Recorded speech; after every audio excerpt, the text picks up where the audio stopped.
horrible. The future looks bleak. Remember our childhood to get us through the week. We're getting re-enthused. Back to the past and the things we used. We all know that our pasts were great. Escaping the things that today we hate. Getting re-enthused. Getting re-enthused. Getting re-enthused. Getting re-enthused. This will be harder to see because it's quite dark in there, and the iPhone's camera is actually not that great, especially not in dark.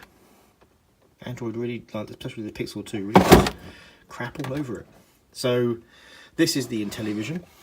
It's one of the granddaddies of consoles. It's also a good one. I personally rate it a bit higher than the 2600. I think the 7800 just beats it. Some of the 700 games are just better, but it's a good console. This is an interesting one. This is very, very rare indeed. You can see the lead I hastily knocked up hang out the back so I can get video out of it. But this, and I've talked about this one a lot because I love it so much, is the Fujitsu Car Marty, which is a car version of a console we'll be looking at in a second. But this was designed as a car entertainment system, indeed one of the first real car entertainment systems. But it was incredibly expensive, so not many people bought it. So it's one of the first things with GPS built in properly as well. But again, very expensive, no one bought it. And this is the Amstrad GX4000.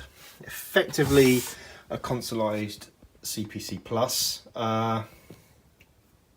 It was just released at the wrong time. If they'd have released it in time to compete with the NES and the Master System, I think it would have done really well because it's got a good back library of games, and the graphics really did compete with that era. But when it got released, it was really flying in the face of the certainly the Mega Drive, and then a little bit later on the SNES, and it just couldn't compete with those. It's a shame. Ah, yes, the Master System. Well, yeah, you can kind of see this is how I do all these consoles. By the way, you can see they've got blocks and unit numbers. Well, because I've got so many, effectively each bank has kind of got these, so I can switch between those for the blocks, and then each block, I can get around there, has kind of got one of these, so you can switch between them. It's complex, but it works. It works. It's pretty good. Yeah. Anyway, sorry. The Sega Master System. You know, it was a good console. It's I think one of the best, certainly of the 8-bit era. Didn't sell as well as the NES, obviously. Possibly deserved to. I think the NES had slightly better games, if I'm honest. Right, the PC Engine Super Graphics. I love PC Engine. It's possibly my favourite range of consoles, I think. The Super Graphics is not great, mainly because there weren't very many games made for it. It could run all the old games, like most of the NES could, apart from one example, which I'll talk about in a second.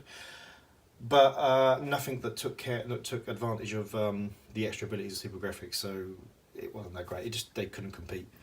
And this is one of the original, the core PC Engine core graphics, and it's tiny. It's tiny and it's lovely. I love it quite a lot. It might be one of my favourite consoles. Might be.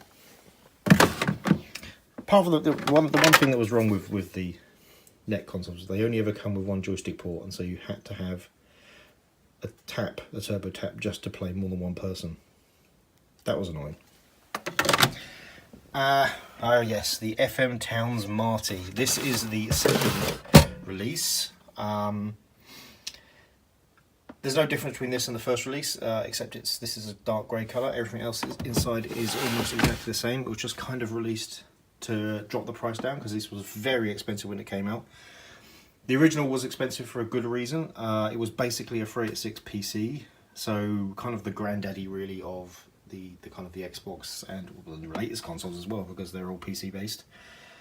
Excellent console. I love it dearly. Not very many games. It could run some games from the Marty PC range, which was Fujitsu's range of PCs. The FM Towns PC range. And the way it can run, it's pretty good. It's got a floppy drive in the side. to help it run those. My floppy drive, like most floppy drives of this from the machine, is broken. That has one that I got from Japan. It doesn't quite fit. I've got to do a lot of work to get it to fit, but it works. It means I can play games I couldn't play because they need discs. So that's pretty good. Right, so this is the NEC one I was talking about, and I'm really sorry for shaking the camera there. I don't know why I did that. This is the FX, which this is what NEC tried to use to compete with the PlayStation and the Saturn. The problem with this is, I've kind of said this before in another video I did. I've done a much longer video on the PC Engine, so I won't hold up. But they took the wrong message away from that range, and they figured the CD was the important part. And it was an important part, but it wasn't the important part. The important part was 3D, and this doesn't do 3D at all. Yeah, no, I mean, I can safely say at all. So this flopped, and basically the only games you get on it now really are mostly like porn. But apart from, there are a few games like this is only partially porn, I think. This might be not porn, actually. I don't know. I haven't played it much, I'll be honest. It's not a console I use much at all. I like the look of it, though. It looks nice. Right. And here we are with the Nintendo. Yeah, I mean, it's one of the greatest consoles ever made. Some genuinely great games on it. I know people say that this kind of saved the games industry after the crash. I don't think it did. I think this brought the games back to being as popular as they were, and made them into more of a commodity. But in terms of saving the games industry, I think that was Sony. I think the PlayStation is really good, the thing that's got that. Because the PlayStation opened up the market to such a different and more diverse range of customers. And that's the reason now why the games market is worth so much money. So I think that's really what saved it. But this certainly made them popular again. PlayStation 2. I think is it still the highest selling console? Did the Wii take over? I don't know, but it's a great console. I didn't like it the first time around because the one game I was waiting for, which was the Metal Gear Solid, I didn't enjoy. I know people will hate me for saying that, but I just didn't. And because of that, I kind of I lost a lot of faith in Sony and the PlayStation 2. Now I love it. I'm playing lots of the old games on it, and I'm back to loving it again. Super Nintendo, one of my all-time favourite consoles, has some amazing games. Super Mario World being like possibly one of the most amazing. Obviously Lilac Wars or Star Fox being another great one. Lots of good games on that. Just a fantastic console around, really. Mine is very beaten up. I might buy a new one. You can get them quite cheap, reasonably so. So maybe I'll buy a new one. Right, we're standing again. Yep, this is one of the only kind of two screens. I've got two screens. I've got that one there. I've got this one here behind presents. These are my presents and my family. So I haven't opened any of them. I'm good. I'm going to wait till Christmas Day. But they're from my mum, so I instantly know these are socks. I mean, they are socks. So, I mean, I can probably guess most of them, but I'm not doing that because I'm a grown-up now, and grown-ups aren't meant to do that, so it's fine. But anyway, moving this aside, that's the other screen. This screen is special because it can handle huge ranges of frequencies and resolutions, and the reason you need that is because this thing, which is the Mist FPGA box, and this pretends to be things like Amigas and stuff, and they kind of display frequency and resolution that the normal monitors just can't handle.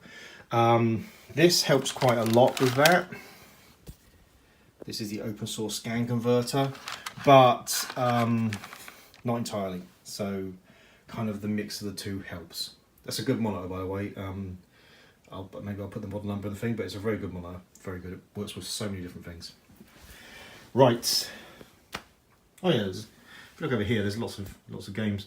These are mostly games for. There's one for the FM Towns there, but most of these are games for the X68000. I adore the X68000. It is an amazing. Well, it's not really a console. I've got a rule in this room where I don't buy computers. I only buy consoles. The difference being, of course, I consider computers to be things that actually have a keyboard and a mouse. Now, obviously, we can kind of see that this doesn't really meet that specification because it has both a keyboard and a mouse. But this gets let off because this is the granddaddy of arcade machines. This machine here was used to develop so many classic arcade machines like Street Fighter 2. And the reason, and the good thing about this is it means it's got lots of perfect arcade conversions because they were literally written on them. So I love them. This is the compact version of it. This one doesn't work so well. It's got a few issues with its graphics, which I'm going to have to sort out. I'm going to have to replace some components on it, but I've got it working much better than when I first got it. It's now readable, the text at least. And I'll be improving that. It's also gorgeous, but it lacks a few of the things that this has got. Like this has got some flash hard drives built into it, so I'm able to, well, I've got almost every single game on there. Obviously, also I completely own those. It doesn't look like it with that small stack there, but yeah, you know, don't call the police. So, where were we? Oh yeah. So, well, this is the controller. This came with the Final Fight for the X68000. It's quite a nice joystick.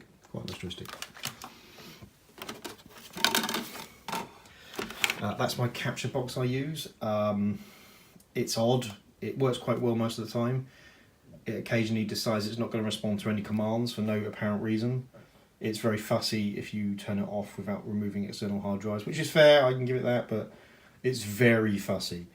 And it can't record anything from the X68000 or the stuff on here, which is a shame, but oh well.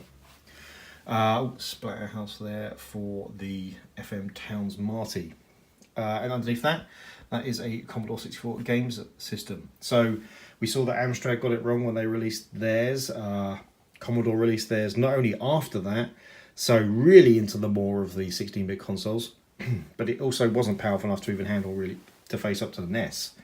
But not only that, but they were literally so unprepared that one of the main games that come with it, which was like a combination Terminator 2 and music system thing, which was supposed to be compatible with this, in fact brings up a menu that you have to type on a keyboard, and so you can never ever play the game, which is stunning. I actually own that game as well. I put it away somewhere.